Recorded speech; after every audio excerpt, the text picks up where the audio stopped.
The Bermuda Triangle, where 75 aircraft and hundreds of ships vanished into thin air.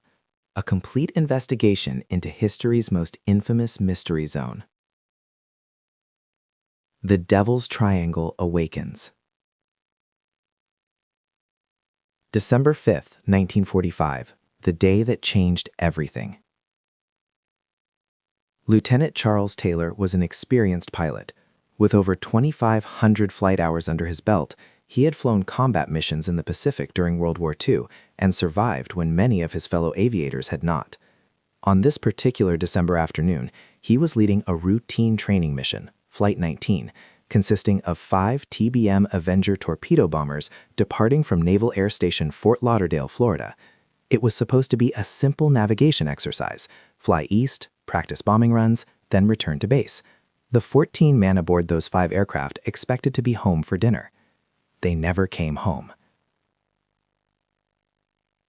At 3:45 p.m., about an hour and a half into the flight, the radio operators at Fort Lauderdale began receiving strange transmissions from Taylor. His voice, usually calm and authoritative, carried an edge of confusion and concern. "Both my compasses are out," Taylor reported. "I'm trying to find Fort Lauderdale. I'm over land, but it's broken. I'm sure I'm in the Keys, but I don't know how far down." The tower operator tried to guide him, but Taylor's responses grew increasingly puzzling. He insisted he was over the Florida Keys, a chain of islands south of Florida, but his actual position appeared to be somewhere entirely different. As radio transmissions continued, it became clear that Taylor was thoroughly disoriented. More disturbing was that the other pilots in his formation were equally confused. "We can't find west," one pilot radioed. "Everything is wrong. Strange. We can't be sure of any direction. Even the ocean doesn't look as it should." For the next several hours, radio operators listened helplessly as Flight 19 flew in circles, their fuel gauges dropping steadily toward empty. Taylor rejected suggestions to hand over command to one of his less experienced subordinates who might have better functioning instruments. He refused to switch to the emergency radio frequency. He seemed convinced that they were somewhere they couldn't possibly be. The last transmission from Flight 19 came at approximately 7:04 p.m. Then silence.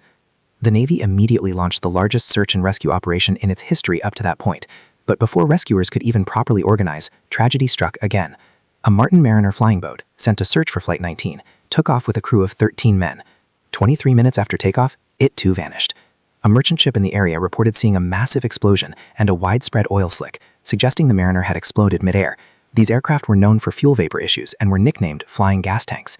But that explanation didn't account for Flight 19. The Navy searched for days, covering over 250,000 square miles of ocean and land. They found nothing. No wreckage, no oil slicks, no bodies, no debris. 5 aircraft and 14 men had simply vanished, as if they had flown into another dimension. The official Navy inquiry initially blamed Taylor's confusion and poor decision-making, but Taylor's mother, unwilling to accept that her experienced son had simply gotten lost, fought the ruling. The Navy eventually amended its conclusion to read, "Causes or reasons unknown." Those 3 words, causes or reasons unknown, would become the epitome of the Bermuda Triangle mystery. The triangle takes shape. The disappearance of Flight 19 wasn't the first mysterious incident in this region, nor would it be the last, but it was the most publicized, occurring in the early days of commercial aviation, when the public was both fascinated and frightened by flight. The mystery captured imaginations worldwide. The term Bermuda Triangle wouldn't be coined until 1964, when author Vincent Gaddis wrote an article for Argosy magazine titled "The Deadly Bermuda Triangle." He defined it as a triangular area of the Atlantic Ocean, bound roughly by Miami, Bermuda, and Puerto Rico, approximately 500,000 square miles of ocean, where ships and aircraft seemed to vanish with alarming frequency. But the waters of this region had been claiming vessels long before anyone gave it a name. Christopher Columbus himself, sailing through these waters in 1492 during his first voyage to the New World, recorded strange compass readings and reported seeing a mysterious light on the horizon. He noted that his compass behaved erratically, pointing away from true north, one of the earliest recorded instances of magnetic anomalies in the region. Throughout the centuries that followed, ship after ship disappeared in these waters. The area sits along major shipping lanes connecting the Americas to Europe and Africa. It's also in the path of the Gulf Stream, a powerful ocean current, and is prone to sudden violent storms, including hurricanes. These factors alone could explain many disappearances. But could they explain all of them? A pattern of disappearance. In 1918, the USS Cyclops, a massive Navy cargo ship carrying 306 crew and passengers, vanished without a trace in the triangle. At 542 feet long and displacing 19,600 tons, the Cyclops was no small vessel. It disappeared without sending a distress signal, despite being equipped with radio. The wreckage has never been found. It remains the single largest loss of life in U.S. naval history not involving combat. In 1948, a DC-3 aircraft carrying 32 passengers and crew disappeared on a flight from San Juan, Puerto Rico to Miami. The pilot radioed that he was approaching the airport and expecting landing instructions. The tower responded.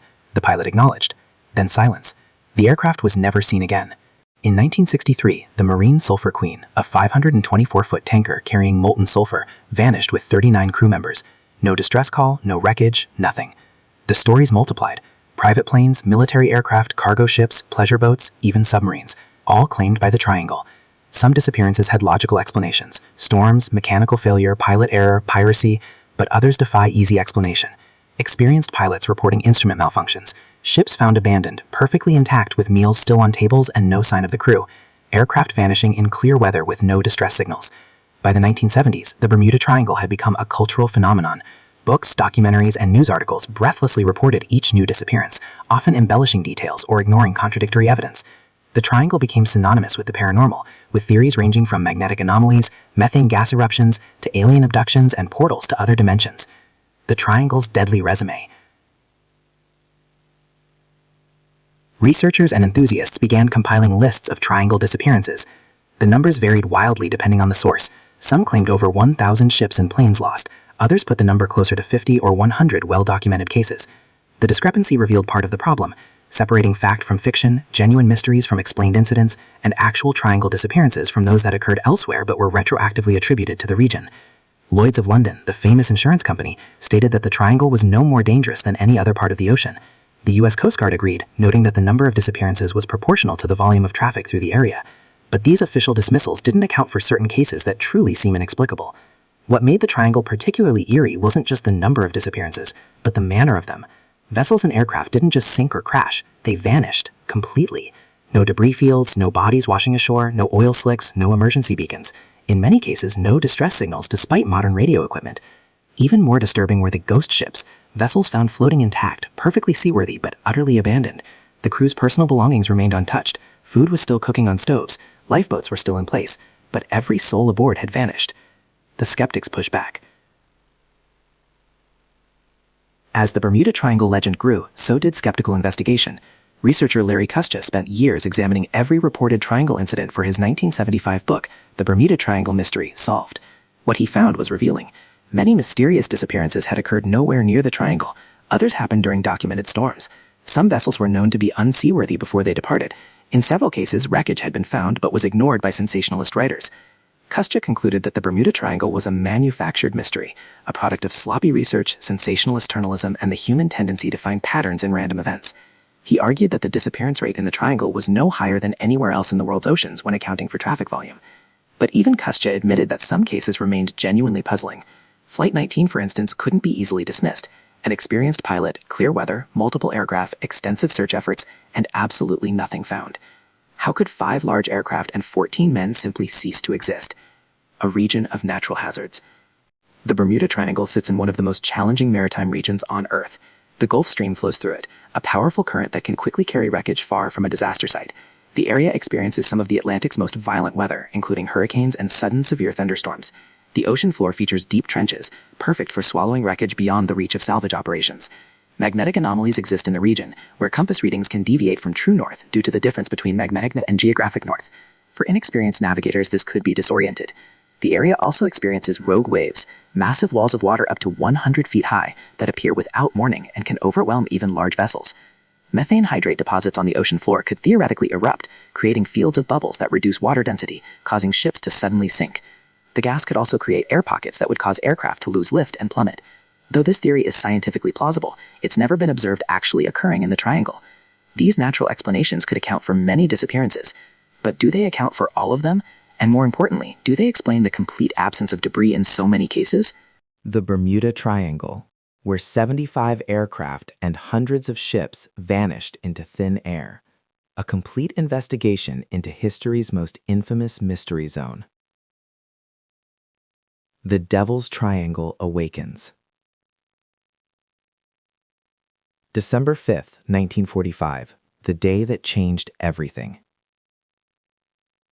Lieutenant Charles Taylor was an experienced pilot.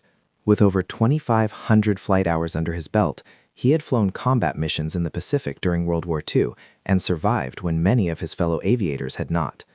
On this particular December afternoon, he was leading a routine training mission, Flight 19, consisting of 5 TBM Avenger torpedo bombers departing from Naval Air Station Fort Lauderdale, Florida. It was supposed to be a simple navigation exercise: fly east, practice bombing runs, then return to base. The 14 men aboard those 5 aircraft expected to be home for dinner. They never came home. At 3:45 p.m., about an hour and a half into the flight, the radio operators at Fort Lauderdale began receiving strange transmissions from Taylor. His voice, usually calm and authoritative, carried an edge of confusion and concern. "Both my compasses are out," Taylor reported. "I'm trying to find Fort Lauderdale. I'm over land, but it's broken. I'm sure I'm in the Keys, but I don't know how far down." The tower operator tried to guide him, but Taylor's responses grew increasingly puzzling. He insisted he was over the Florida Keys, a chain of islands south of Florida, but his actual position appeared to be somewhere entirely different. As radio transmissions continued, it became clear that Taylor was thoroughly disoriented. More disturbing was that the other pilots in his formation were equally confused. "We can't find west," one pilot radioed. "Everything is wrong. Strange. We can't be sure of any direction. Even the ocean doesn't look as it should." For the next several hours, radio operators listened helplessly as Flight 19 flew in circles, their fuel gauges dropping steadily toward empty. Taylor rejected suggestions to hand over command to one of his less experienced subordinates who might have better functioning instruments. He refused to switch to the emergency radio frequency. He seemed convinced that they were somewhere they couldn't possibly be. The last transmission from Flight 19 came at approximately 7:04 p.m. Then silence. The Navy immediately launched the largest search and rescue operation in its history up to that point. But before rescuers could even properly organize, tragedy struck again. A Martin Mariner flying boat, sent to search for Flight 19, took off with a crew of 13 men. 23 minutes after takeoff, it too vanished. A merchant ship in the area reported seeing a massive explosion and a widespread oil slick, suggesting the Mariner had exploded midair. These aircraft were known for fuel vapor issues and were nicknamed flying gas tanks. But that explanation didn't account for Flight 19. The Navy searched for days, covering over 250,000 square miles of ocean and land. They found nothing. No wreckage, no oil slicks, no bodies, no debris. 5 aircraft and 14 men had simply vanished, as if they had flown into another dimension. The official Navy inquiry initially blamed Taylor's confusion and poor decision-making, but Taylor's mother, unwilling to accept that her experienced son had simply gotten lost, fought the ruling. The Navy eventually amended its conclusion to read, "causes or reasons unknown." Those 3 words, causes or reasons unknown, would become the epitome of the Bermuda Triangle mystery. The triangle takes shape.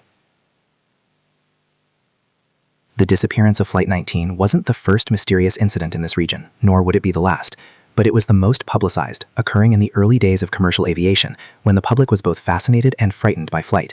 The mystery captured imaginations worldwide. The term Bermuda Triangle wouldn't be coined until 1964, when author Vincent Gaddis wrote an article for Argosy magazine titled "The Deadly Bermuda Triangle." He defined it as a triangular area of the Atlantic Ocean, bound roughly by Miami, Bermuda, and Puerto Rico, approximately 500,000 square miles of ocean, where ships and aircraft seemed to vanish with alarming frequency. But the waters of this region had been claiming vessels long before anyone gave it a name. Christopher Columbus himself, sailing through these waters in 1492 during his first voyage to the New World, recorded strange compass readings and reported seeing a mysterious light on the horizon. He noted that his compass behaved erratically, pointing away from true north, one of the earliest recorded instances of magnetic anomalies in the region. Throughout the centuries that followed, ship after ship disappeared in these waters. The area sits along major shipping lanes connecting the Americas to Europe and Africa. It's also in the path of the Gulf Stream, a powerful ocean current, and is prone to sudden violent storms, including hurricanes. These factors alone could explain many disappearances. But could they explain all of them? A pattern of disappearance. In 1918, the USS Cyclops, a massive Navy cargo ship carrying 306 crew and passengers, vanished without a trace in the Triangle. At 542 feet long and displacing 19,600 tons, the Cyclops was no small vessel. It disappeared without sending a distress signal, despite being equipped with radio. The wreckage has never been found. It remains the single largest loss of life in U.S. naval history not involving combat. In 1948, a DC-3 aircraft carrying 32 passengers and crew disappeared on a flight from San Juan, Puerto Rico to Miami. The pilot radioed that he was approaching the airport and expecting landing instructions. The tower responded. The pilot acknowledged. Then silence. The aircraft was never seen again. In 1963, the Marine Sulphur Queen, a 524-foot tanker carrying molten sulfur, vanished with 39 crew members.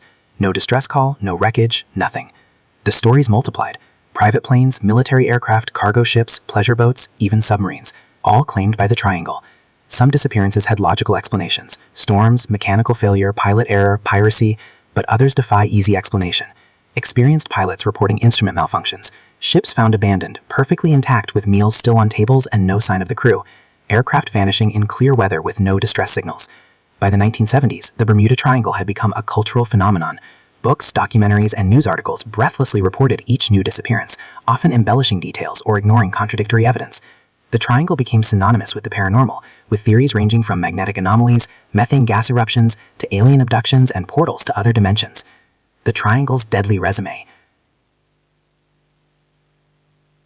Researchers and enthusiasts began compiling lists of Triangle disappearances. The numbers varied wildly depending on the source. Some claimed over 1,000 ships and planes lost. Others put the number closer to 50 or 100 well-documented cases. The discrepancy revealed part of the problem, separating fact from fiction, genuine mysteries from explained incidents, and actual Triangle disappearances from those that occurred elsewhere but were retroactively attributed to the region. Lloyd's of London, the famous insurance company, stated that the Triangle was no more dangerous than any other part of the ocean. The U.S. Coast Guard agreed, noting that the number of disappearances was proportional to the volume of traffic through the area. But these official dismissals didn't account for certain cases that truly seem inexplicable. What made the Triangle particularly eerie wasn't just the number of disappearances, but the manner of them. Vessels and aircraft didn't just sink or crash, they vanished, completely. No debris fields, no bodies washing ashore, no oil slicks, no emergency beacons. In many cases, no distress signals despite modern radio equipment. Even more disturbing were the ghost ships, vessels found floating intact, perfectly seaworthy but utterly abandoned. The crew's personal belongings remained untouched, food was still cooking on stoves, lifeboats were still in place, but every soul aboard had vanished. The skeptics pushed back. As the Bermuda Triangle legend grew, so did skeptical investigation. Researcher Larry Kuscha spent years examining every reported Triangle incident for his 1975 book, The Bermuda Triangle Mystery Solved. What he found was revealing. Many mysterious disappearances had occurred nowhere near the Triangle. Others happened during documented storms. Some vessels were known to be unseaworthy before they departed. In several cases, wreckage had been found but was ignored by sensationalist writers. Kuscha concluded that the Bermuda Triangle was a manufactured mystery, a product of sloppy research, sensationalist journalism, and the human tendency to find patterns in random events. He argued that the disappearance rate in the Triangle was no higher than anywhere else in the world's oceans when accounting for traffic volume. But even Kuscha admitted that some cases remained genuinely puzzling. Flight 19, for instance, couldn't be easily dismissed. An experienced pilot, clear weather, multiple aircraft, extensive search efforts, and absolutely nothing found. How could 5 large aircraft and 14 men simply cease to exist? A region of natural hazards. The Bermuda Triangle sits in one of the most challenging maritime regions on Earth. The Gulf Stream flows through it, a powerful current that can quickly carry wreckage far from a disaster site. The area experiences some of the Atlantic's most violent weather, including hurricanes and sudden severe thunderstorms. The ocean floor features deep trenches, perfect for swallowing wreckage beyond the reach of salvage operations. Magnetic anomalies exist in the region, where compass readings can deviate from true north due to the difference between magnetic and geographic north. For inexperienced navigators, this could be disoriented. The area also experiences rogue waves, massive walls of water up to 100 feet high that appear without warning and can overwhelm even large vessels. Methane hydrate deposits on the ocean floor could theoretically erupt, creating fields of bubbles that reduce water density, causing ships to suddenly sink. The gas could also create air pockets that would cause aircraft to lose lift and plummet. Though this theory is scientifically plausible, it's never been observed actually occurring in the Triangle. These natural explanations could account for many disappearances. But do they account for all of them? And more importantly, do they explain the complete absence of debris in so many cases? Flight 19, the most famous disappearance. The mission briefing. December 5, 1945, dawned clear over Naval Air Station Fort Lauderdale, Florida. World War II had ended just 3 months earlier, and the Navy was running routine training exercises to maintain pilot proficiency. Flight 19 was scheduled as a standard navigation and combat training mission, something that had been flown dozens of times without incident. The 5 TBM Avenger torpedo bombers assigned to Flight 19 were formidable aircraft. Designed for carrier operations, the Avenger was a 3-seat bomber with a large bomb bay and distinctive profile. These were reliable, proven aircraft with excellent safety records. Each plane carried 3 crew members, a pilot, a turret gunner, and a radio man. The flight leader was Lieutenant Charles Carroll Taylor, 28 years old, a USMC pilot with over 2,500 flight hours. He had flown combat missions in the Pacific Theater and was considered experienced and competent. However, Taylor had only recently arrived at Fort Lauderdale and was unfamiliar with the geography of southern Florida and the Bahamas. The mission plan was straightforward. Depart Fort Lauderdale and fly east 56 miles to Hens and Chicken Shoals. Conduct practice bombing runs on a target hulk, continue east another 67 miles, turn north and fly 73 miles, turn southwest and return directly to Fort Lauderdale. The entire exercise was expected to take about 2 hours. The weather forecast was favorable. The flight was scheduled to return by 5 p.m., well before sunset. 13 students and 1 instructor comprised the 14 men who boarded the 5 Avengers that afternoon. None of them knew they were about to become the most famous missing persons case in aviation history. The first signs of trouble. Flight 19 departed Fort Lauderdale at 2:10 p.m. The first leg of the mission proceeded normally. The flight reached Hens and Chicken Shoals, completed their practice bombing runs, and continued on the planned route. Then something went wrong. At approximately 3:45 p.m., nearly an hour and a half into the flight, the duty officer at Fort Lauderdale overheard a strange radio transmission between 2 of the planes in Flight 19. "Both my compasses are out," one pilot reported. This was unusual. Aircraft had multiple navigation instruments, and for all of them to fail simultaneously was rare. But what happened next was even stranger. Soon it became clear that the transmission had come from Lieutenant Taylor himself. Senior flight instructor Robert Cox, who was flying separately in the area, heard Taylor's confusion and attempted to help. "What is your trouble?" Cox radioed. "Both compasses out," Taylor responded. "I'm trying to find Fort Lauderdale. I'm over land, but it's broken. I'm sure I'm in the Keys, but I don't know how far down, and I don't know how to get to Fort Lauderdale." Cox was baffled. The Florida Keys are south of Fort Lauderdale, extending southwest into the Gulf of Mexico. If Taylor was over the Keys, he had somehow flown in the completely wrong direction. But based on the flight plan and elapsed time, he should have been east of Florida over the Bahamas. "Put the sun on your port wing if you are in the Keys, and fly up the coast until you get to Miami," Cox suggested. This was sound advice. In late afternoon in December, flying with the sun on the left wing would take Taylor north along Florida's east coast toward Fort Lauderdale. But Taylor didn't follow the advice. Instead, he seemed convinced that he was somewhere he couldn't possibly be based on the flight plan. The confusion deepens. For the next several hours, radio operators at Fort Lauderdale, as well as other facilities in Florida, listened to increasingly concerning transmissions from Flight 19. The conversations revealed a flight leader who was thoroughly disoriented and student pilots who were confused and frightened. "I don't know where we are," Taylor admitted. "We must have got lost after that last turn." Other pilots in his flight reported that their compasses were also malfunctioning, showing different readings. This cascade of compass failures was highly unusual, though not impossible. Magnetic anomalies, lightning, or equipment defects could theoretically cause such problems. What was more troubling was Taylor's navigational reasoning. He seemed convinced that he was over the Florida Keys and that flying northeast would take him to Fort Lauderdale. Multiple radio operators tried to correct this misconception, but Taylor stuck to his belief. "I know where I am now," he radioed at one point. "I'm at 2,300 feet. Don't come after me." But he wasn't where he thought he was. Based on later analysis of radio signal strength and direction, Flight 19 was actually east and north of the Bahamas over the Atlantic Ocean, flying further out to sea with each passing minute. As the afternoon wore on, Taylor made a fateful decision. Believing he was west of Florida over the Gulf of Mexico, he ordered the flight to turn east, thinking this would take them back to land. In reality, he was east of Florida, and turning east took them farther into the Atlantic. The desperate final hours. By 4:30 p.m., the situation was becoming critical. Fuel was running low. Daylight was fading. The weather, initially favorable, was deteriorating. Radio transmissions became more difficult to receive as static increased. Ground controllers desperately tried to guide Flight 19 to safety. They suggested Taylor turn control over to one of his students who might have functioning instruments. They urged him to switch to the emergency radio frequency, which had greater range and clarity. Taylor refused both suggestions. "All planes close up tight," Taylor ordered his flight. "We'll have to ditch unless landfall. When the first man gets down to 10 gallons, we all go down together." This transmission chilled everyone listening. Taylor was preparing for a water landing, ditching in the ocean. The Avenger could theoretically land on water, but it was a risky maneuver even in daylight and calm seas. In darkening skies with increasing winds, the chances of all 5 aircraft successfully ditching and all 14 men surviving were slim. At 5:50 p.m., a faint transmission was received. "We are now heading 270 degrees. This meant they were flying due west, potentially back toward Florida if they were where radio operators believed them to be. At 6:20 p.m., another transmission. "We may as well just turn around and go east again." This suggested Taylor was still confused about his position. A Port Everglade radio operator heard a weak transmission around 6:20 p.m. that sounded like FT, FT, possibly Fort Lauderdale, then static. At 7:04 p.m., the last definitive transmission was received from Flight 19. The exact words are disputed. Some accounts say it was a position report. Others claim it was unintelligible. After 7:04 p.m., Flight 19 was never heard from again. Sunset that day occurred at 5:29 p.m. By the time of the last transmission, Flight 19 had been flying in darkness for over an hour. Their fuel should have been exhausted. Somewhere over the Atlantic Ocean, 5 aircraft and 14 men disappeared. The rescue mission disaster. Within minutes of losing contact with Flight 19, the Navy began organizing rescue operations. At 7:27 p.m., a PBM Mariner flying boat took off from Naval Air Station Banana River to search for the missing aircraft. The Martin PBM Mariner was a large patrol bomber designed for long-range ocean searches. It carried a crew of 13 men for the Flight 19 search mission. The aircraft was well equipped with radar, radios, and searchlights, ideal for night search and rescue operations. At 7:50 p.m., 23 minutes after takeoff, the Mariner was expected to radio a routine position report. The transmission never came. The SS Gainesmill, a merchant ship in the area, reported seeing a massive explosion in the sky at 7:50 p.m., followed by a widespread flame on the water. The location matched the Mariner's expected position.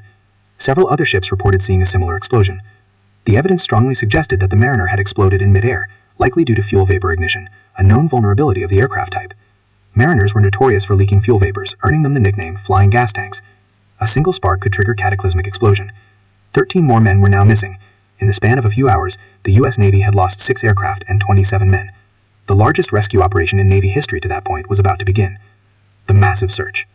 At first light on December 6th, over 300 aircraft and dozens of ships began searching for Flight 19 and the missing Mariner. The search area covered over 250,000 square miles of ocean and land, including the Atlantic Ocean, the Gulf of Mexico, the Florida Keys, the Bahamas, and mainland Florida.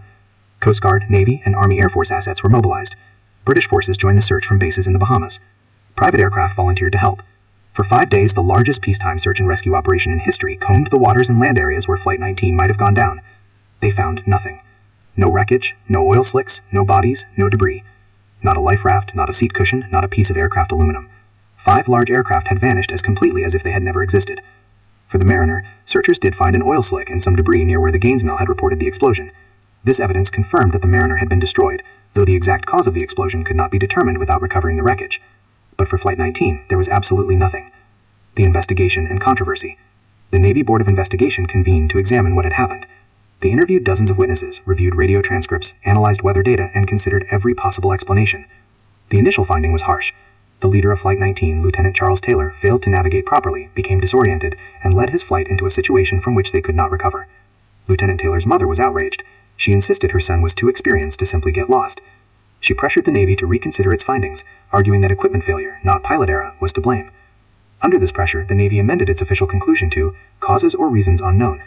This vague statement, while protecting Taylor's reputation, fueled speculation and mystery. If the Navy couldn't or wouldn't explain what happened, maybe something truly strange had occurred. The unanswered questions. Flight 19 raised questions that remain unanswered decades later. Why did multiple compasses fail? Compass malfunctions happen, but for all compasses on all 5 aircraft to fail simultaneously was extraordinarily unlikely. Was there a magnetic anomaly in the area? An electromagnetic disturbance? Or was Taylor mistaken about his instruments? Why didn't they find land? Even flying in the wrong direction, they should have eventually encountered land, either Florida, the Bahamas, Cuba, or one of many islands in the region. The area isn't open ocean, it's dotted with islands and landmasses. How did they miss everything? Why no wreckage? 5 large aircraft should have left substantial debris when they ditched or crashed. Even if the aircraft sank quickly, something should have floated. Life rafts, seat cushions, oil slicks, personal items. The absence of any debris is perhaps the most puzzling aspect of the entire incident. What did Taylor think he saw? He reported being over broken land that he believed was the Florida Keys. What was he actually seeing? Islands in the Bahamas? Cloud formations? Or something else entirely? Why did he reject help? Taylor refused to switch to emergency frequencies, refused to hand control to another pilot, and rejected navigational advice from ground controllers. Was this stubbornness, disorientation, or something else affecting his judgment?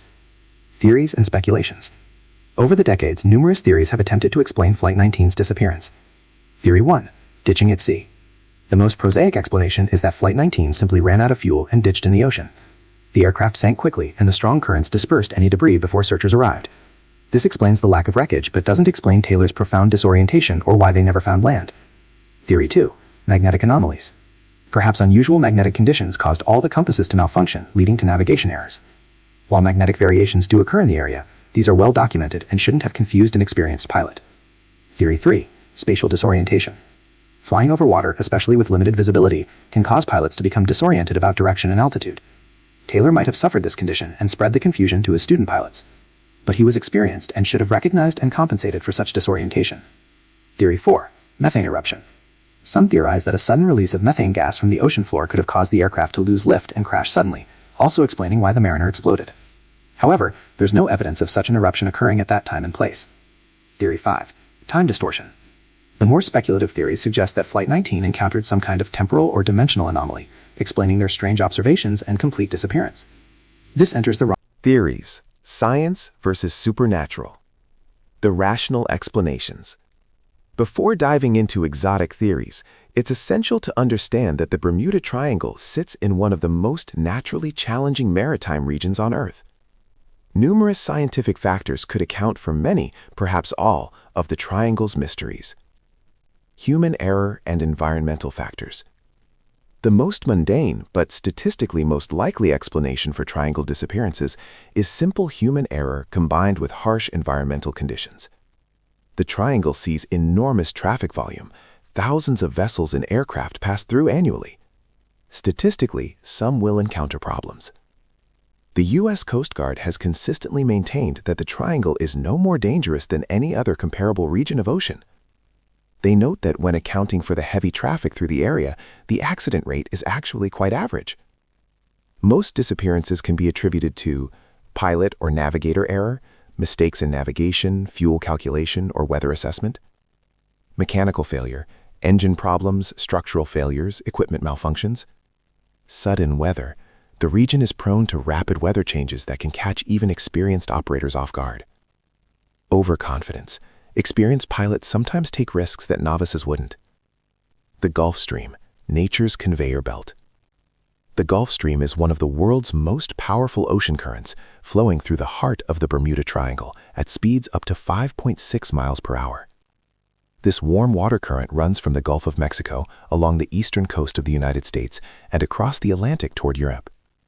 For maritime disasters, the Gulf Stream has critical implications. Rapid debris dispersal. When an aircraft or ship goes down, the Gulf Stream can quickly carry wreckage far from the accident site. Within hours, debris that should be concentrated in one area can be spread across dozens of miles. By the time search and rescue operations begin, wreckage may be far from where rescuers are looking. Deep water. Much of the triangle sits over deep ocean trenches, some exceeding 19,000 feet. Wreckage sinking to these depths is essentially unrecoverable with conventional salvage technology, especially in the mid-20th century when most famous disappearances occurred. Temperature and density layers. The Gulf Stream creates distinct temperature and density layers in the water, which can affect sonar searches and make wreckage detection more difficult. A vessel or aircraft that sinks in the Gulf Stream may never be found, even with extensive search efforts. This doesn't mean something mysterious happened. It means the ocean is fast and unforgiving. Violent and unpredictable weather. The Bermuda Triangle sits in what meteorologists call Hurricane Alley. The region experiences hurricanes and tropical storms. The Atlantic hurricane season brings powerful storms through the triangle regularly. Even outside hurricane season, tropical storms can develop rapidly. Waterspouts. These tornado-like formations can appear suddenly over water, creating violent winds capable of capsizing ships or downing aircraft. Rogue waves. Perhaps the most terrifying natural phenomenon, rogue waves are massive walls of water, sometimes exceeding 100 feet in height, that appear without warning. They're caused by the constructive interference of multiple wave patterns and can overwhelm even large vessels. Modern research has confirmed that rogue waves occur much more frequently than previously thought. Microbursts and wind shear. Sudden downdrafts can force aircraft into the ocean before pilots can react. These phenomena are invisible to pilots and weren't well understood during the era of many famous triangle disappearances. Rapid weather changes. The triangle's weather can shift from calm to violent within minutes, giving crews little time to react or send distress signals. Magnetic variations and compass anomalies.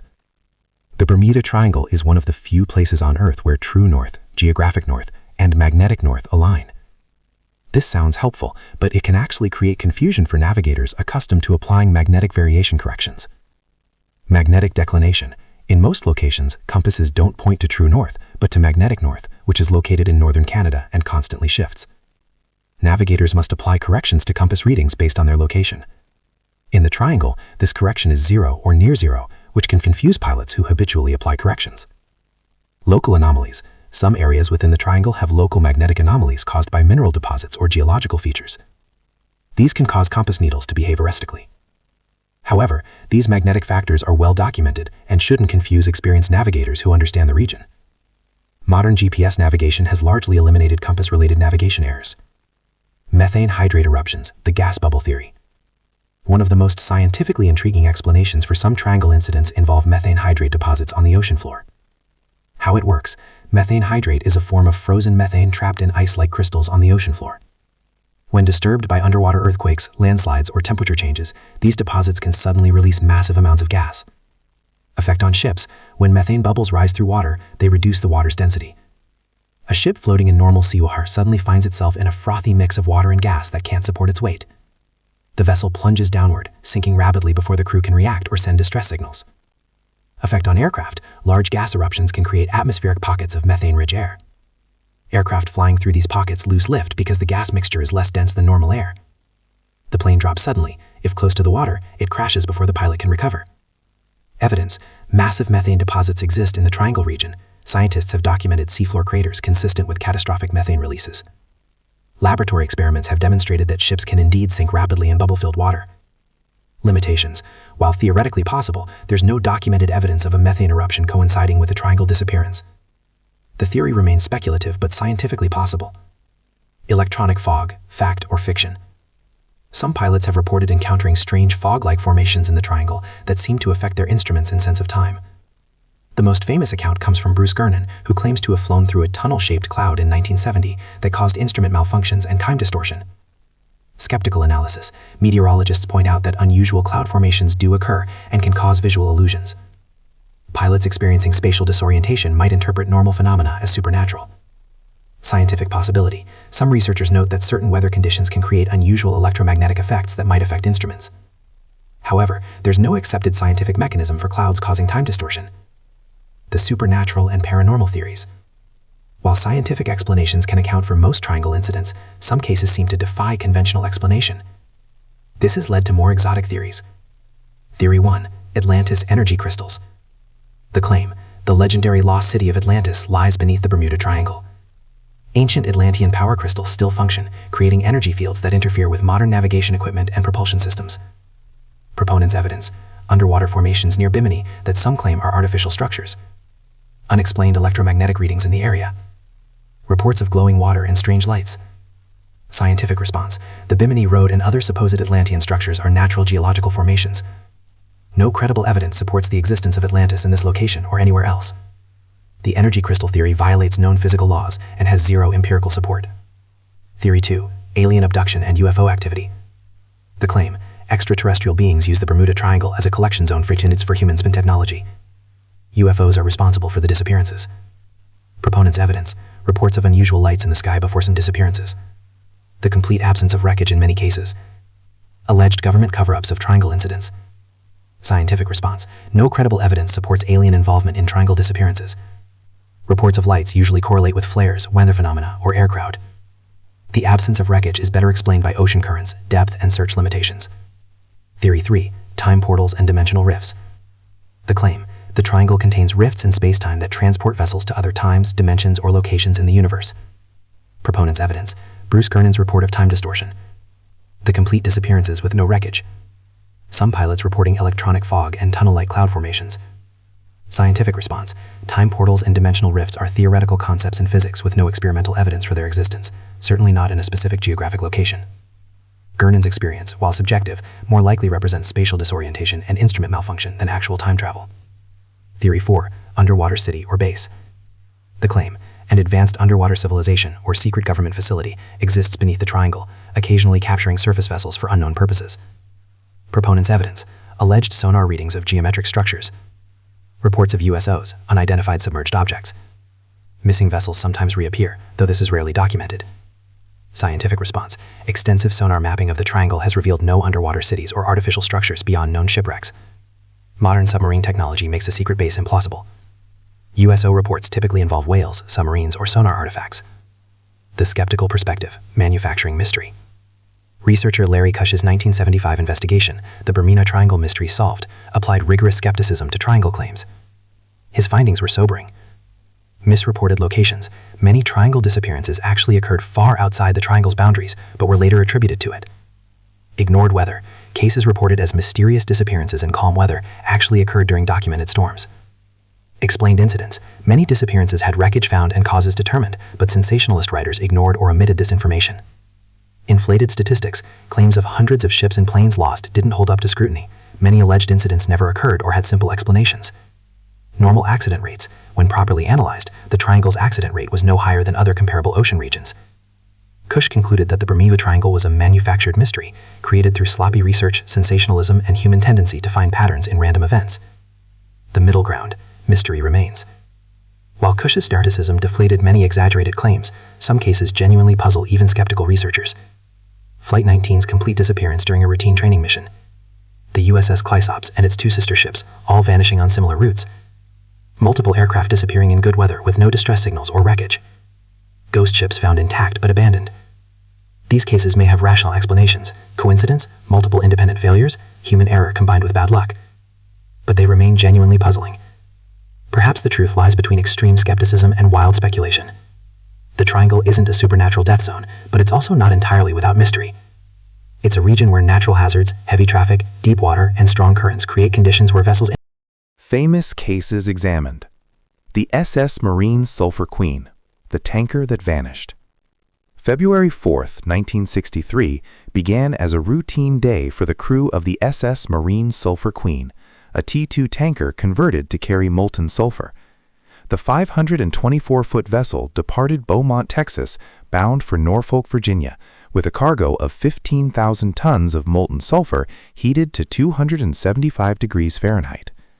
The ship carried 39 crew members, commanded by Captain James V. Fanning, an experienced mariner. The Marine Sulphur Queen was no state-of-the-art vessel. She was aging, having served since World War II, but she was considered seaworthy enough for her cargo runs.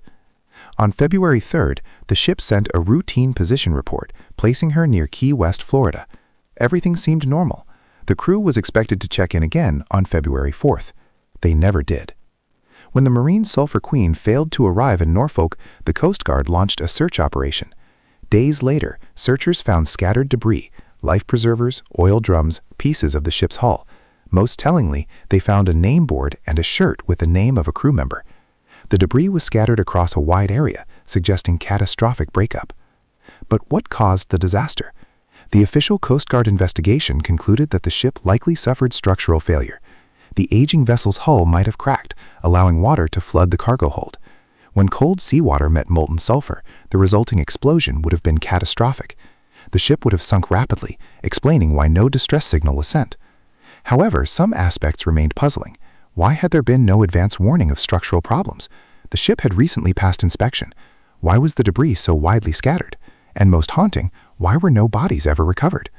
The Marine Sulphur Queen wasn't technically a mysterious disappearance. Wreckage was found and a probable cause determined. But the complete loss of all 39 crew members, with no distress call and no survivors to tell the story, gave it an air of mystery that persists. The Ellen Austin and the Ghost Ship. One of the Triangle's most intriguing legends involves the schooner Ellen Austin in 1881, though the authenticity is debated. According to the tale, the Ellen Austin encountered a derelict schooner drifting aimlessly in the Triangle. A boarding party found the ship in good condition, seaworthy and well-stocked, but completely abandoned. No sign of the crew, no indication of struggle or panic, no explanation for the abandonment. The Ellen Austin's captain decided to claim the vessel as salvage. He put a prize crew aboard the derelict with instructions to sail to port. The two ships would travel together. Then a storm separated them. When the Ellen Austin relocated the derelict several days later, the prize crew had vanished. The ship was once again completely abandoned, with no trace of the men who had just been aboard. The captain, either foolish or determined, sent a second prize crew aboard. Again, the ships were separated. The derelict was never seen again, along with the second crew. The problem: this story appears in numerous Triangle books, but researchers have found no contemporary documentation. Lloyd's of London, which meticulously recorded all maritime incidents, has no record of the Ellen Austin encountering an abandoned vessel. The tale may be entirely fictional, or at least heavily embellished. The significance: whether true or not, the Ellen Austin story represents a whole category of Triangle lore, ghost ships found abandoned without explanation. While most such stories lack verification, they tap into deep maritime fears and have become part of Triangle mythology. The Witchcraft disappeared in sight of shore. December 26, 1967, brought one of the Triangle's strangest incidents, a disappearance that occurred literally within sight of the Miami shoreline. Dan Barak, an experienced hotel owner and businessman, took his 23-foot cabin cruiser Witchcraft out for a quick evening trip. He brought Father Patrick Horgan, a local priest, to view Miami's Christmas lights from the water. They anchored just 1 mile from shore, well within sight of land. At 9 p.m., Barak radioed the Coast Guard. His vessel had struck something, probably a submerged object, and he wanted to tow back to shore. He emphasized there was no emergency. The Witchcraft was constructed with a unique double hull filled with buoyant foam, making it virtually unsinkable. He and Father Gorgon were in no danger. They simply needed assistance. The Coast Guard dispatched a cutter, which arrived at the reported position within 19 minutes. When they arrived, there was nothing. No witchcraft, no debris, no men in the water, no distress signals. Within 19 minutes, the vessel had completely vanished. An intensive search covered the area for days. With the Witchcraft's unsinkable design, it should have remained afloat even if damaged. The shallow, clear waters near Miami should have made locating the vessel easy if it had sunk, but nothing was ever found. Theories ranged from rogue waves to sudden structural failure despite the unsinkable design. Some suggested Barak's radio call was a ruse, and he had deliberately disappeared, but no evidence supported this, and it didn't explain Father Horgan's disappearance. The Witchcraft case is particularly disturbing because it occurred in modern times, close to shore with immediate rescue response, and still resulted in complete disappearance without a trace. The Ellen Austin IV, the Ghost Yacht.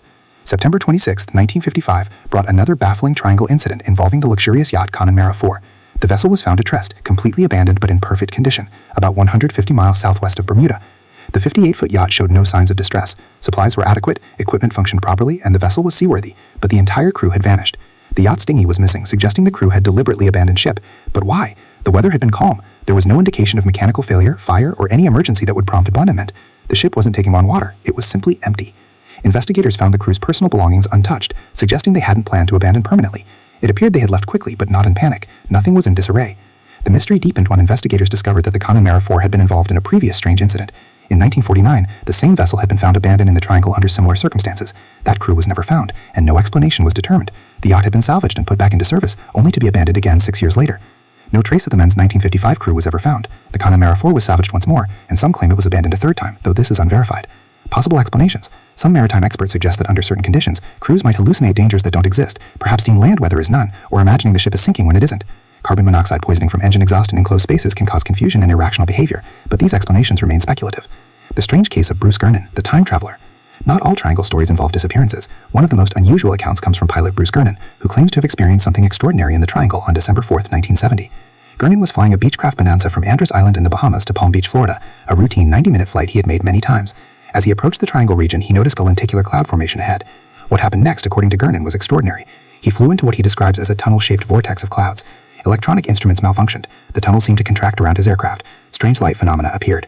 When he emerged from the cloud, he found himself over Miami Beach, much farther than he should have been for the elapsed time. According to his calculations, his trip took 47 minutes instead of the usual 90 minutes. He had somehow traveled much faster than his aircraft's maximum speed, as if time itself had compressed. Skeptical analysis. Meteorologists note that unusual cloud formations do occur and can create optical illusions. Pilots experiencing spatial disorientation might misperceive their speed and position. Strong tailwinds could have increased his ground speed without his realization. GPS didn't exist in 1970, so his position calculations relied on dead reckoning, which is subject to error. Gernon's response: he maintains that he's an experienced pilot who wouldn't mistake strong winds for time distortion. He claims his instruments showed impossible readings, and that air traffic control couldn't locate him on radar during the event. Significance: whether Gernon experienced genuine time distortion, instrument malfunction, or spatial disorientation, his account represents the more exotic triangle claims. Unlike disappearances, he survived to tell his story, providing a first-person account of allegedly anomalous phenomena. Saba Bank, the graveyard that beat the waves. While not a specific incident, the Saba Bank deserves mention as a triangle hazard zone. This massive underwater reef system, located in the northeastern Caribbean, has claimed countless vessels over centuries. The bank is treacherous because it sits just beneath the surface, shallow enough to tear open ship holes, but deep enough to be invisible to the naked eye, especially at night or in rough seas. Before modern sonar, ships had no way to detect it until they struck. Dozens of documented shipwrecks litter the Saba Bank, and likely many more undocumented ones. Some triangle mysteries may simply be vessels that struck this reef, sank quickly in deep water nearby, and were never located. This illustrates an important point. The triangle contains numerous natural hazards that can sink ships and down aircraft without supernatural intervention. Understanding the region's geography and weather patterns explains many incidents that might otherwise seem mysterious. The Freya, found abandoned, crew never seen again. October 3, 1902, the German bark Freya was found drifting and abandoned in the Triangle. The ship was in perfect condition, supplies adequate, no signs of struggle or panic. The crew had simply vanished. The ship's log provided few clues. Entries up to October 3rd were routine, noting calm weather and normal operations. Then the entry stopped mid-sentence. It was as if the crew had been interrupted while riding and never returned. Search efforts found no trace of the crew. The Freya was towed to port, repaired, and returned to service. The fate of her crew remains unknown. Possible explanations. Some maritime historians suggest that crews occasionally abandon ships due to hallucinations caused by ergot poisoning from contaminated grain or other environmental factors. Under certain circumstances, entire crews might believe the ship is sinking when it isn't, or see dangers that didn't exist. Recent incidents. The El Faro, 2015. The Triangle continues to claim vessels even in modern times. On October 1, 2015, the cargo ship El Faro sank during Hurricane Joaquin, killing all 33 crew members. While not mysterious, the ship was caught in a hurricane. The incident demonstrates that the triangle remains dangerous. The Alfaro's captain made several critical errors, including attempting and navigating near a hurricane. Modern technology couldn't prevent tragedy when combined with human error and nature's power. This recent incident reminds us that the triangle's dangers are real, even if not supernatural. Weather, human judgment, and boundary reliability all factor into maritime safety, regardless of location. Common patterns in triangle incidents. Examining these famous cases reveal common elements. 1. Absence of distress signals. Many incidents involve no mayday calls despite radio equipment. This suggests either catastrophic events too sudden for communication or equipment failure preceding disaster. 2. Complete disappearance. Unlike typical maritime disasters that leave debris fields, many triangle incidents yield no wreckage, making investigation impossible. 3. True weather conditions. While some disappearances occur in storms, others happen in calm conditions, making them harder to explain through weather alone. 4. Experienced operators. Many incidents involve skilled pilots or captains, suggesting expertise couldn't prevent the disaster. 5. Well-maintained equipment. Modern, properly functioning vessels and aircraft disappear as readily as older ones, suggesting maintenance isn't always the factor. 6. Proximity to shore. Some incidents occur very close to land, or rescue should be quick and wreckage easy to locate. These patterns fuel continued triangle fascination. While each incident might have a rational explanation, the cumulative effect creates an impression of something unusual in this region. Scientific investigations, modern research, and the triangle. The age of internet, satellite technology, and advanced oceanography has brought new tools to investigating triangle mysteries. Recent decades have seen systematic scientific approaches replace sensationalist speculation. Satellite surveillance and GPS tracking. Modern vessels carry emergency position indicating radio beacons, EPRBs, that automatically activate when a ship sinks, broadcasting location via satellite. Aircraft have similar emergency locator transmitters, ELTs. This technology has essentially eliminated the vanishing without a trace phenomenon for vessels equipped with these devices.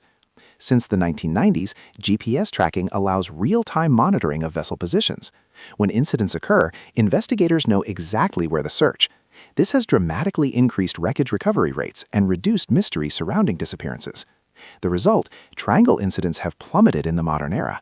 This strongly suggests that many historical mysteries resulted from technological limitations rather than supernatural forces. Oceanographic studies. Extensive oceanographic research has mapped the triangle's seafloor in unprecedented detail, revealing features relevant to historical disappearances. Deep water trenches. The Puerto Rico Trench, deepest point in the Atlantic Ocean at over 27,000 feet, sits on the triangle's southern edge. Wreckage sinking into such depths is essentially unrecoverable, explaining why some vessels were never found. The tongue of the ocean, this deep underwater canyon in the Bahamas, drops to over 6,000 feet. Aircraft or ships going down here would be extremely difficult to locate and recover. Underwater topography.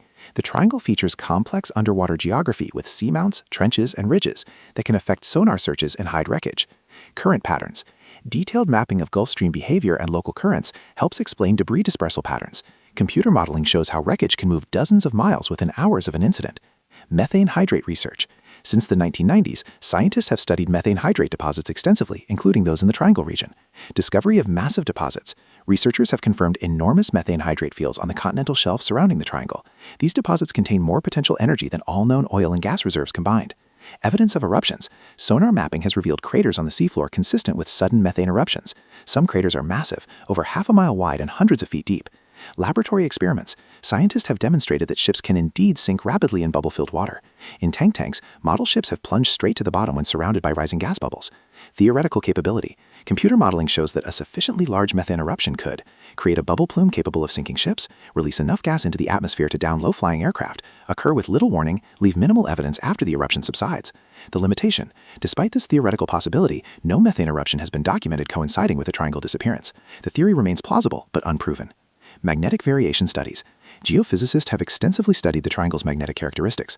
Agonic line. The line where magnetic north and true north align passes through the triangle. Historically, this confused navigators accustomed to applying magnetic variation corrections.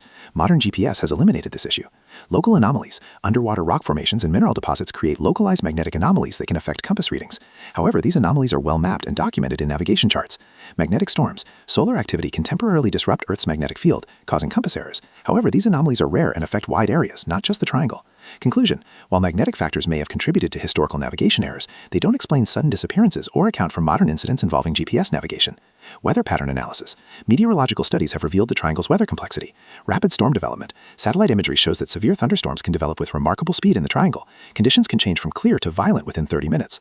Waterspout frequency. The triangle experiences high waterspout activity. These tornado-like formations can appear suddenly and pose serious threats to vessels and low-flying aircraft. Rogue wave probability. Statistical analysis suggests the triangle experiences higher than average rogue wave frequency due to convergence of multiple ocean currents and wave patterns. Microburst activity. Meteorologists have documented sudden downbursts, microbursts, that can force aircraft into the ocean. These phenomena are invisible to pilots and radar. Hurricane vulnerability. The triangle sits in prime hurricane path, experiencing regular tropical storm and hurricane activity from June through November. Psychological factors. The human element. Recent research has focused on human psychology in triangle incidents. Spatial disorientation. Studies show that flying over featureless water, especially at night or in limited visibility, can cause even experienced pilots to become disoriented about direction and altitude. This might explain cases like Flight 19.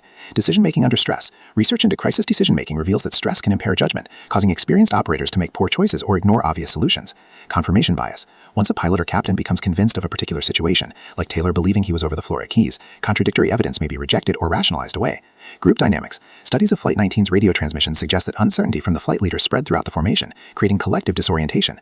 Instrument over-reliance. Paradoxically, experienced operators sometimes trust malfunctioning instruments over their own senses, leading to catastrophic errors. The statistics, debunking the death zone. Statistical analysis provides perhaps the most compelling evidence that the triangle isn't unusually dangerous. Lloyd's of London, the famous insurance company, maintains the triangle insurance rates are no higher than other ocean regions. Their actuaries see no statistical evidence of increased risk. U.S. Coast Guard. Analysis of Coast Guard incident reports shows that the accident rate in the triangle is proportional to traffic volume. The region sees enormous ship and air traffic, so more incidents occur, but the rate per vessel isn't elevated. Comparison studies. When researchers compare triangle incident rates to other heavily trafficked regions like the Mediterranean Sea or North Atlantic shipping lanes, the triangle's rate is actually lower. Denominator problem. Early triangle literature cited numbers like hundreds of ships lost, but failed to mention that millions of vessels safely transit the region. The denominator, total traffic, matters more than the numerator, incidents. Modern decline. Triangle incidents have declined dramatically since the 1970s, coinciding with improved technology and weather forecasting. If supernatural forces were at work, technology shouldn't have reduced incident rates. The wreckage recovery problem. Understanding why wreckage often isn't found requires examining search and recovery challenges. Time delay. In historical incidents, search operations often didn't begin for hours or days. Ocean currents can disperse debris across huge areas during this time. Ocean depth. Much of the triangle sits over deep water. Sonar technology to search these depths wasn't available until recently. Gulf Stream effect. This powerful current can move debris hundreds of miles in 24 hours, far from search areas. Sink rate. Large metal aircraft sink rapidly, much faster than ships. They hit the bottom before searchers at surfaces arrive. Ocean coverage. Despite seeming intensive, searches typically cover tiny fractions of potential crash areas. Missing a debris field by a few miles means finding nothing. Modern comparison. Even with contemporary technology, wreckage from Malaysia Airlines Flight 37, disappeared 2014, wasn't found for years despite knowing approximately where it went down. If modern searches can fail, historical ones certainly could. Technology solutions, making the triangle safer. Modern technology has dramatically improved triangle safety. GPS navigation eliminates compass errors and provides continuous position updates. Satellite communications allow instant distress signaling from anywhere in the world. Weather radar gives advance warning of dangerous conditions. Automatic identification systems, AIS, all commercial vessels continuously broadcast their position, making tracking simple. Emergency beacons, EPRBs and ELTs automatically activate and broadcast location when vessels go down. Improved forecasting, weather prediction has become dramatically more accurate, allowing vessels to avoid dangerous conditions. Better construction, modern ships and aircraft are far more reliable and resilient than mid-20th century comparisons. Result, triangle incidents involving properly equipped modern vessels are extremely rare. When they occur, wreckage is usually found quickly. The skeptical scientific consensus. The mainstream scientific view of the Bermuda Triangle is clear. No statistical anomaly. Accident rates are normal for a heavily trafficked region. Natural explanations. Weather, currents, depth, and human error explain the vast majority of incidents. Technology success. Improved equipment has eliminated most historical hazard factors. Mythology versus reality. The mystery results more from sensationalist reporting than from genuinely inexplicable events. Remaining puzzles. While some historical cases lack complete explanation, this reflects evidence limitations rather than proof of supernatural forces. Organizations like the National Oceanic and Atmospheric Administration, NOAA, officially state there is no evidence that mysterious disappearances occur with any greater frequency in the Bermuda Triangle than in any other large, well-traveled area of the ocean, where genuine mystery remains. Despite scientific skepticism, certain cases still puzzle researchers. Flight 19, even accounting for navigation errors and fuel exhaustion, the complete absence of wreckage from 5 large aircraft remains difficult to explain fully. USS Cyclops, the disappearance of this massive ship and its 2 sister ships under similar circumstances seems beyond mere coincidence.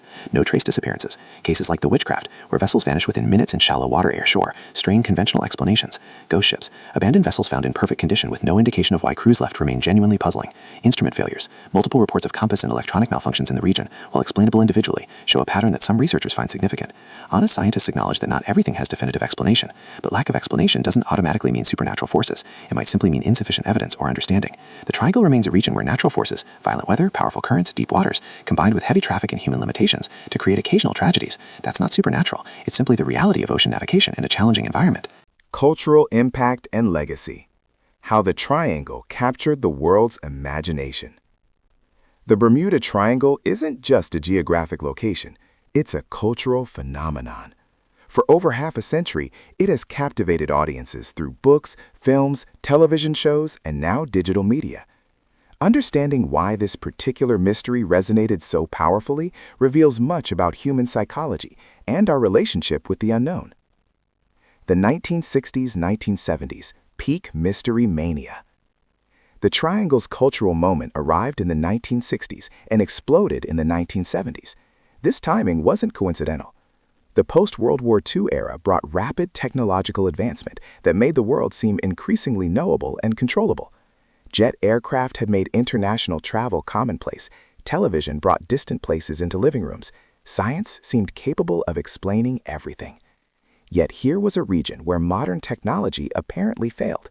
Ships and planes, symbols of human mastery over nature, simply vanished. In an age of increasing certainty, the Triangle represented enduring mystery. Vincent Gaddis, naming the unnamed. In February 1964, writer Vincent Gaddis published The Deadly Bermuda Triangle in Argosy magazine, officially giving the region its name. Gaddis compiled disappearances from decades past, presenting them as evidence of an ongoing pattern. His article was sensational but compelling. He wrote of a pattern of strange events and a limbo of the lost. The Triangle, he suggested, was a place where the normal rules of physics and probability didn't apply. The article struck a nerve. Readers wanted more. The Triangle became a recurring topic in Argosy and similar publications. Each new article added cases, theories, and speculation. The mythology grew. Charles Berlitz, the bestseller that defined an era. In 1974, author Charles Berlitz published The Bermuda Triangle, a book that became a massive international bestseller. It sold millions of copies and was translated into dozens of languages. For many people, Berlitz's book was their introduction to the Triangle mystery. Berlitz presented the Triangle as definitively supernatural. He compiled dozens of disappearances, often with dramatic embellishment. He proposed theories involving UFOs, lost civilizations, and dimensional portals. He presented speculation as fact and cherry-picked evidence that supported his conclusions while ignoring contradictory information. Critics noted numerous factual errors. Berlitz reported incidents that never occurred, placed real incidents in wrong locations or dates, and ignored cases where wreckage had been found or explanations determined. But accuracy mattered less than narrative power. The book was thrilling, mysterious, and tapped into widespread fascination with the paranormal. The skeptical response. Larry Cush's 1975 response, The Bermuda Triangle Mystery, Solved, systematically debunked Berlitz's claims. Cush researched each case, consulted original sources, and revealed how sloppy methodology and sensationalism had manufactured mystery from mundane incidents. But Cush's book, while critically praised, never achieved Berlitz's commercial success. Debunking isn't as compelling as mystery-mongering. The public preferred the thrilling supernatural narrative to the prosaic truth of human error, natural hazards, and statistical probability. This pattern, sensational claims followed by skeptical debunking that receives less attention, would repeat throughout Triangle history. The Triangle in popular media. The Triangle became a cultural touchstone, referenced and reimagined across media. Film and television. Dozens of documentaries explored the Triangle, many presenting supernatural theories as credible. The History Channel, Discovery Channel, and similar networks produced numerous Triangle specials, often prioritizing entertainment over accuracy. Fictional films incorporated the Triangle as a plot device. Close Encounters of the Third Kind, 1977, featured Flight 19 aircraft appearing decades after disappearing. The Triangle, 2005 miniseries, portrayed the region as a temporal anomaly. Countless B-movies used the Triangle as a convenient explanation for supernatural events. Literature. The Triangle inspired numerous novels, from serious mystery fiction to pulp science fiction. Authors used it as a portal to other dimensions, an alien base, a time travel mechanism, a government conspiracy, an entrance to Hollow Earth. Video games. Game designers incorporated the Triangle into adventure and mystery games, creating interactive experiences where players could solve the mystery. Music. Songs referenced the Triangle, from serious folk ballads about lost sailors to novelty tunes. The mystery had penetrated popular consciousness deeply enough to become cultural shorthand for inexplicable disappearance. The Triangle as modern mythology. Anthropologists and folklorists recognize the Triangle as a modern myth, not myth meaning falsehood, but myth as a story that serves psychological and cultural functions. 1. Sacred space concept. Every culture creates locations imbued with special significance. The Triangle serves as a modern thin place, where the boundary between normal reality and the unknown becomes permeable. 2. Cautionary tale. Like ancient stories of dangerous seas and monster-infested waters, the Triangle warns of nature's power and human vulnerability. 3. Mystery preservation. In an age where science seems to explain everything, the Triangle represents the comforting idea that some mysteries remain unsolvable. 4. Technological skepticism. Triangle stories express anxiety about technology's limits. Our most advanced machines can still fail catastrophically. 5. Control illusion. The triangle reminds us that despite our seeming mastery of the world, we remain subject to forces beyond our understanding or control. Why people believe. The psychology of the triangle. Psychological research explains the triangle's enduring appeal. Pattern recognition. Humans are wired to find patterns even in random data. When we hear about multiple disappearances in one region, we assume connection even if none exists. Cognitive availability. Dramatic disappearances are memorable and widely reported. Safe transits aren't newsworthy. This creates impression that the triangle is more dangerous than statistics show. Confirmation bias. Once convinced the triangle is mysterious, people notice and remember incidents that fit the narrative while ignoring contradictory information. Narrative preference. Humans prefer coherent stories to random events. Mysterious force sinks ships is more satisfying than unrelated accidents occur in heavily trafficked region. Wonder and awe. The triangle satisfies our desire for mystery in an increasingly explained world. It offers the thrill of the unknown without actual danger. Mistrust of authority. Some people embrace triangle mysteries partly because authorities deny them. In an era of declining institutional trust, Navigation hazards and natural dangers. Understanding the real threats. Setting aside supernatural speculation, the Bermuda Triangle contains numerous genuine hazards that make it objectively dangerous for maritime navigation and aviation. Understanding these real threats provides context for many disappearances and reminds us that nature itself can be more than mysterious enough without invoking paranormal forces. The Gulf Stream, river in the ocean. The Gulf Stream is perhaps the most significant natural feature affecting the triangle. This massive warm water current flows from the Gulf of Mexico along the U.S. eastern coast and across the Atlantic toward Europe. Characteristics: speed, up to 5.6 miles per hour, nearly 5 knots, faster than many other ocean currents. Width, approximately 100 to 200 miles. Depth, extends from surface to seafloor in many areas. Temperature, significantly warmer than surrounding waters. Volume, transports more water than all world's rivers combined. Impact on maritime incidents, debris dispersal. When aircraft or ships go down in the Gulf Stream, wreckage doesn't stay in one place. Within 24 hours, debris can travel over 100 miles from the incident site. Search and rescue operations, even if launched quickly, may be looking in the wrong area. Body recovery. The current carries bodies far from accident sites, often preventing recovery. This contributed to the lack of bodies found in many triangle incidents. Navigation challenges. The Gulf Stream creates strong currents that affect vessel course and speed. Inexperienced navigators might not properly account for current effects, leading to navigation errors. Weather modification. The warm water fuels storm development and intensity, making triangle weather particularly volatile. Wave interaction. The Gulf Stream creates areas where waves from different directions converge, producing rogue waves and dangerous sea conditions.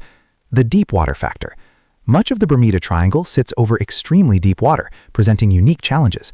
Puerto Rico Trench, the deepest point in the Atlantic Ocean, exceeding 27,000 feet, over 5 miles deep.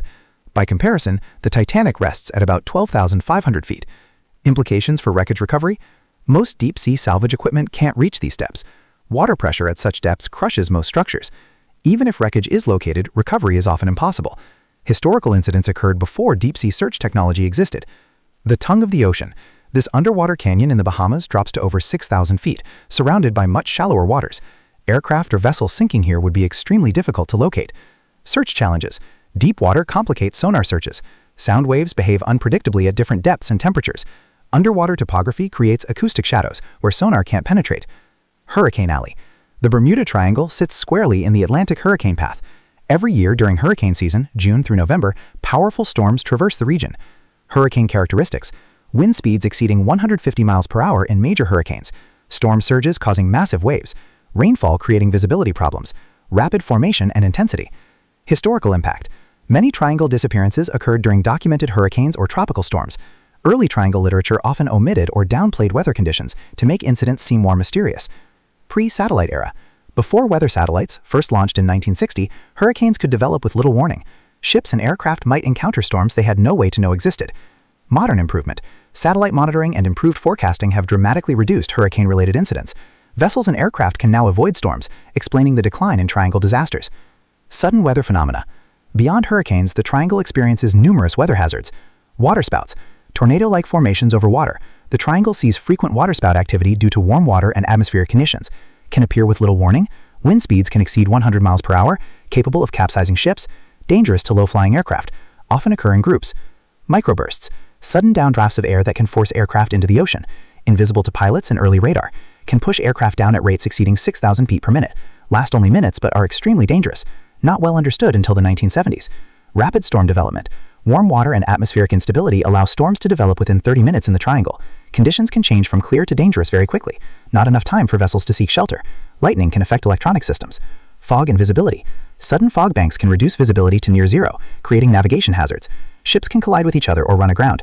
Aircraft lose visual references, particularly dangerous before radar. Rogue waves, the ocean's assassins. Once considered sailors' myths, rogue waves are now confirmed as real and relatively common phenomena.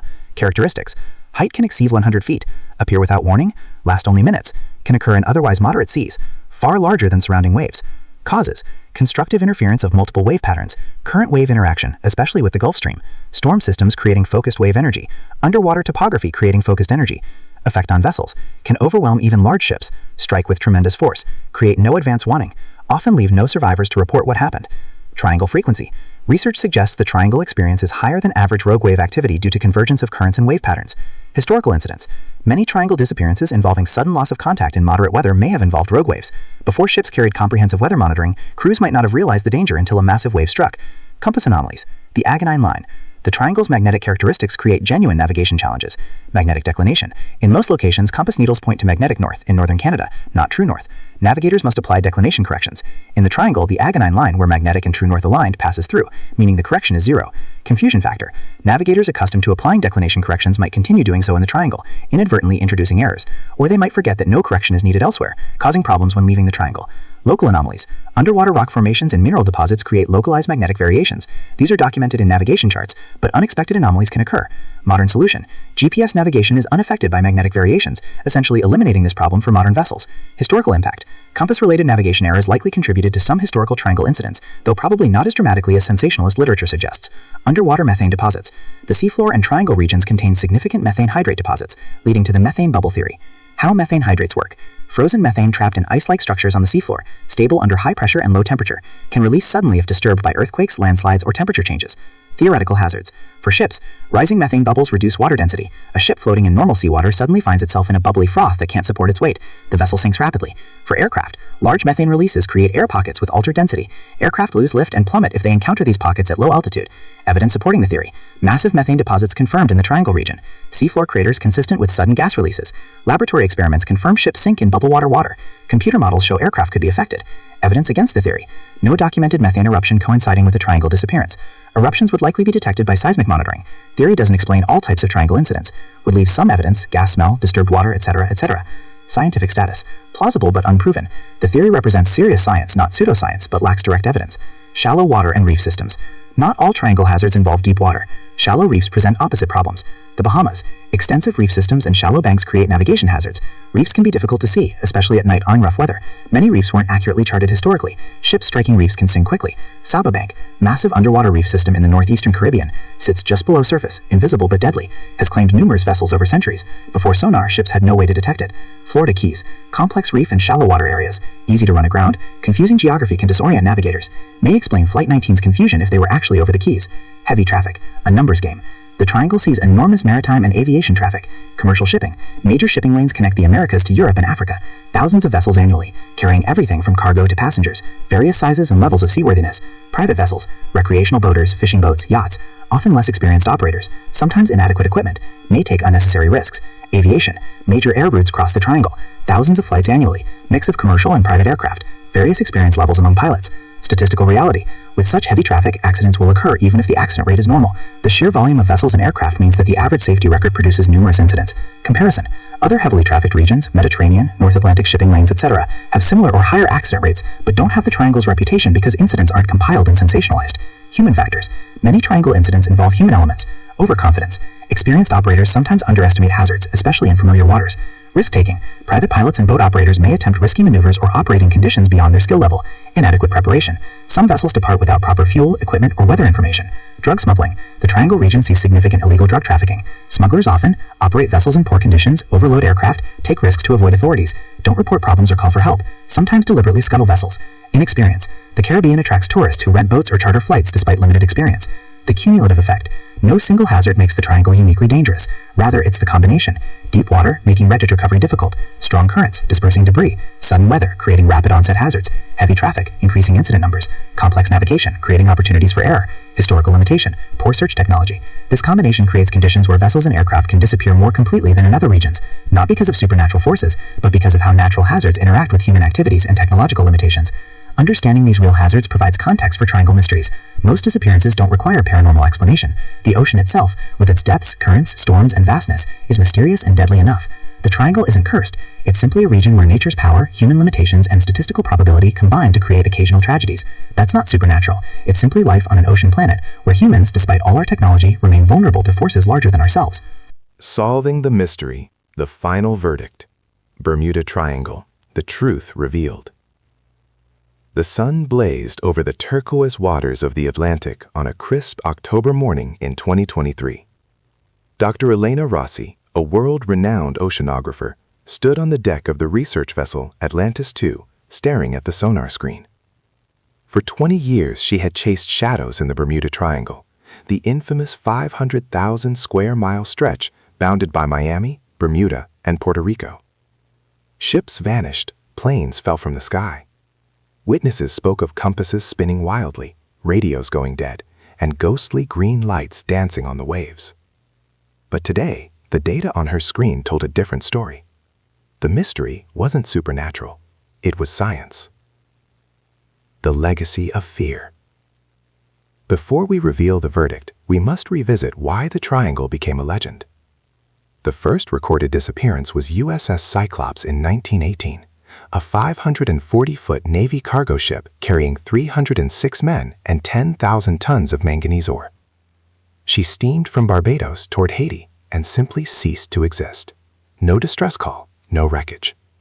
For decades, the Cyclops became the poster child of the Triangle's curse. Then came Flight 19. On December 5, 1945, 5 U.S. Navy TBM Avenger bombers, led by Lieutenant Charles C. Taylor, took off from Fort Lauderdale on a routine 3-hour training flight. Taylor radioed the tower. "We are not over the Florida Keys. We are static." All 5 planes and the rescue PBM Marine sent to find them vanished. The official Navy report read, "Cause or causes unknown." By the 1970s, books like Charles Berlitz's The Bermuda Triangle, 1974, turned these tragedies into a global obsession. Berlitz claimed the triangle was a portal to another dimension, a zone where electromagnetic anomalies swallowed vessels whole. Tabloids ran headlines, "Aliens abduct ships in Bermuda Triangle." Hollywood made films. The myth was born. But science never bought it. The investigation, 2003 to 2023. In 2003, an international consortium, the International Marine Mystery Investigation Project, IMMIP, launched the most ambitious study ever conducted on the Triangle. Over 20 years, they deployed deep-sea submersibles equipped with 4K cameras and magnetometers, satellite-linked AIS, automatic identification system trackers on every commercial vessel entering the zone, weather drones that sampled atmospheric conditions in real time, seismic sensors on the ocean floor to monitor subterranean activity. Their findings dismantled the myth piece by piece. 1. The disappearances are a statistical lie. The first shock came from data analyst Dr. Marcus Chen. He compiled every maritime and aviation incident in the Triangle from 1945 to 2022 and compared it to 3 other equally busy regions: the waters off Japan, the Mediterranean corridor, and the North Sea. Result, the Triangle's incident rate was lower than the average. Between 1945 to 2022, Bermuda Triangle, 116 incidents, ships plus planes. North Sea, 189 incidents. Mediterranean, 212 incidents. Chen's conclusion: the Triangle isn't dangerous, it's just famous. When a ship sinks off Miami, the world says Bermuda Triangle. When one sinks off Norway, nobody blinks.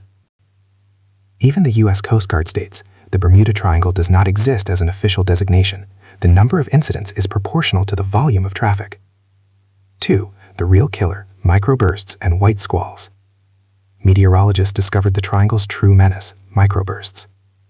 A microburst is a column of sinking air that slams into the ocean or land at speeds exceeding 150 miles per hour. It lasts less than 5 minutes, too brief for weather radars to detect.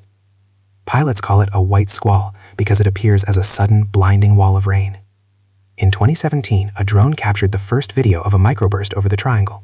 The footage showed a commercial cargo ship, the MV Starlight, suddenly listing 45 degrees before capsizing, all in 37 seconds. No mayday call was possible. Dr. Aisha Patel, lead meteorologist for IMMIP, explained, "These storms form when hot, humid air from the Caribbean collides with cold air masses from the north. The triangle sits at the perfect crossroads. A pilot flying through seemingly clear skies can be hit by a downdraft that rips the wings off a plane. A ship captain sees nothing until the wave swallows him." Flight 19's fate is now crystal clear. Lieutenant Taylor flew into a microburst. His compass behaved normally. Taylor simply misread it. Overcast skies, disorientation, and a sudden violent downdraft doomed the flight. 3. Methane hydrates, the underwater bomb. The ocean floor beneath the triangle hides a geological time bomb, methane hydrates.